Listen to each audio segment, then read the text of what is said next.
नमस्कार। कभी सोचा है कि हमारे चारों ओर की हर चीज, ये कुर्सी, ये किताब, यहाँ तक कि हवा, आखिर बनी किस चीज से है? तो आज हम पदार्थ, वस्तुओं और ऊर्जा के इन्हीं इनक्रेडिबल रहस्यों से पर्दा उठाने वाले हैं। सोचिए जरा, चौक का एक छोटा सा टुकड़ा और उसमें इतने सारे छोटे छोटे पार्टिकल्स। सच में दिमाग घूम गया ना? और सुनिए, ये तो सिर्फ शुरुआत है। हमारे साथ बने रहिए, क्योंकि अंत में मेरे पास आपके लिए एक और भी ज्यादा माइंड ब्लोइंग फैक्ट है। ठीक है, तो आज हम क्या क्या पता लगाने वाले हैं? सबसे पहले हम जानेंगे छोटे छोटे कणों का राज। फिर हम समझेंगे कि ये एनर्जी नाम की सुपर पावर क्या है। हम देखेंगे कि इसके कितने अलग अलग रूप होते हैं, ये आती कहाँ से है, और आखिर में हम भविष्य की ऊर्जा की दुनिया में भी झांकेंगे। तो तैयार हैं सफर के लिए? तो चलिए शुरू करते हैं सबसे पहले और सबसे बेसिक सवाल से। अपने आसपास देखिए, ये दीवार, ये खिड़की, ये हवा जिसमें हम सांस ले रहे हैं, ये सब कुछ आखिर बना किस चीज से है? बिल्कुल, हर एक चीज, चाहे वो कागज का एक पन्ना हो, लकड़ी का टुकड़ा हो या फिर लोहे की कोई चीज, ये सभी पदार्थ हैं। विज्ञान की भाषा में हम इसे कहते हैं सब्सटेंस, मतलब हर वो चीज जिसे हम देख या छू सकते हैं। और हर सब्सटेंस की सबसे हैरान करने वाली बात यह है कि वो बहुत बहुत ही छोटे कणों यानी पार्टिकल से बना होता है। इसे ऐसे समझिए, जब लकड़ी को काटा जाता है तो जो बुरादा निकलता है वो क्या है? वही छोटे छोटे कण। या जब कोयले को पीसते हैं तो वो पाउडर बन जाता है, लाखों करोड़ों छोटे छोटे पार्टिकल्स। ठीक है, तो हर चीज पार्टिकल से बनी है, ये तो समझ आ गया। पर इन चीजों को चलाता कौन है? मतलब चीजों को काम करने की ये शक्ति मिलती कहाँ से है? इस रहस्यमयी शक्ति का नाम है एनर्जी यानी ऊर्जा।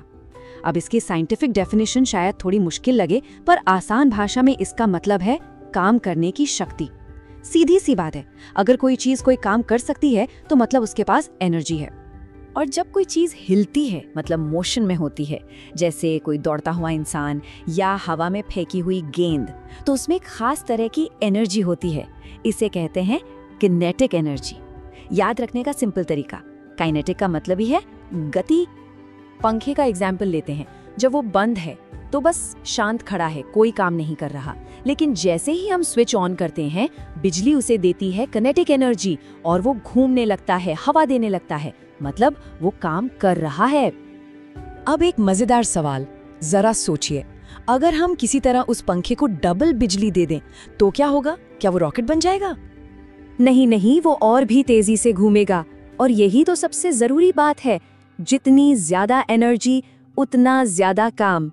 ये एक सीधा सा नियम है, more energy means more work. लेकिन एनर्जी का काम सिर्फ चीजों को घुमाना या हिलाना नहीं है। अरे इसके तो कई अलग अलग चेहरे हैं, मतलब कई अलग अलग फॉर्म्स। आइए उनमें से कुछ को जानते हैं। जरा अपने टीवी के बारे में सोचिए। हम प्लग लगाते हैं और उसे देते हैं इलेक्ट्रिकल एनर्जी, लेकिन टीवी क्या करता है? वो जादू की तरह उस एक एनर्जी को दो बिल्कुल अलग रूपों में बदल देता है। एक है लाइट एनर्जी, जिससे हमें स्क्रीन पर पिक्चर दिखती है, और दूसरी है साउंड एनर्जी, जिससे हम आवाज सुनते हैं। तो हमारे चारों तरफ कई तरह की एनर्जी है। हीट एनर्जी जो हमें आग से मिलती है, लाइट एनर्जी जो सूरज या बल्ब से आती है, साउंड एनर्जी जैसे कि संगीत या हमारी आवाज, इलेक्ट्रिसिटी और हमारी अपनी काइनेटिक एनर्जी जब हम चलते फिरते हैं। ये सब मिलकर ही तो हमारी दुनिया को चलाते हैं। अच्छा, ये जो बिजली है जो हमारी टीवी और पंखे चलाती है, हमारे फोन चार्ज करती है, ये आखिर आती कहाँ से है? क्या ये बस तारों में अपने आप आ जाती है? चलिए एक जासूस की तरह इसका पीछा करते हैं, पर उल्टी डायरेक्शन में। ये आपके घर के सॉकेट से शुरू होती है, जो बाहर खंभों पर लगी तारों से जुड़ी हैं।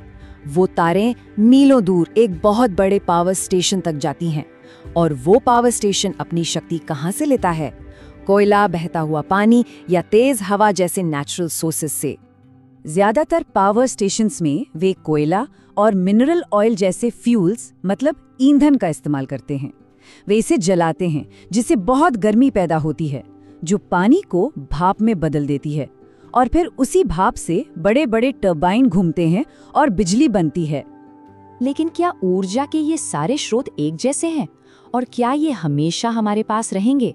चलिए अब भविष्य की ऊर्जा के बारे में बात करते हैं। तो ऊर्जा स्रोतों की दुनिया में दो टीम हैं। पहली है टीम लिमिटेड एडिशन, इसमें है कोयला और तेल जैसे खिलाड़ी। ये शक्तिशाली तो हैं, पर एक दिन खत्म हो जाएंगे। और फिर है टीम अनलिमिटेड फन। इसके सुपरस्टार्स हैं सूरज की रोशनी, हवा और पानी। ये हमेशा हमारे साथ रहेंगे।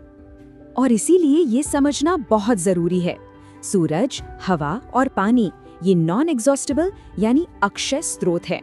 वो हमारे ग्रह का एक ऐसा तोहफा है जो कभी खत्म नहीं होगा। हमें इनका ज्यादा से ज्यादा इस्तेमाल करने के तरीके खोजने होंगे। वाह, आज हमने कितना कुछ सीख लिया। तो एक क्विक रिकैप करते हैं। हमने सीखा कि हर चीज छोटे छोटे पार्टिकल्स से बनी है। एनर्जी का मतलब है काम करने की शक्ति। चलती हुई चीजों में काइनेटिक एनर्जी होती है। एनर्जी के कई रूप हैं और सबसे जरूरी बात, ऊर्जा के स्रोत या तो लिमिटेड हो सकते हैं या अनलिमिटेड। और जैसा मैंने वादा किया था, ये रहा हमारा दूसरा अमेजिंग फैक्ट। क्या आप जानते हैं कि हर घंटे धरती पर सूरज से इतनी एनर्जी आती है कि उससे पूरे दुनिया की 1 साल की जरूरत पूरी हो सकती है, सिर्फ 1 घंटे की धूप से। ये दिखाता है कि सोलर एनर्जी में कितनी जबरदस्त शक्ति है। तो आज के लिए मेरा आखिरी सवाल ये है, जब हमारे पास सूरज, हवा और पानी के रूप में इतनी ज़बरदस्त और कभी ना ख़त्म होने वाली शक्ति है, तो हम अपनी डेली लाइफ में, अपने घरों में, अपने स्कूलों में इसका बेहतर इस्तेमाल कैसे कर सकते हैं? इस पर सोचिएगा ज़रूर। उम्मीद है कि आपको पदार्थ और ऊर्जा की इस जर्नी में मज़ा आया होगा। अगर हाँ, तो इस वीडियो को लाइक और शेयर करें और हमारे चैनल को सब्सक्राइब करना बिल्कुल ना भूलें। और हाँ, अगर आप एलिमेंट्स के बारे में और जानना चाहते हैं तो डिस्क्रिप्शन बॉक्स में 118 एलिमेंट्स पर हमारा खास वीडियो ज़रूर देखें। ये बहुत ही यूज़फुल है। आपसे जल्द ही मिलते हैं।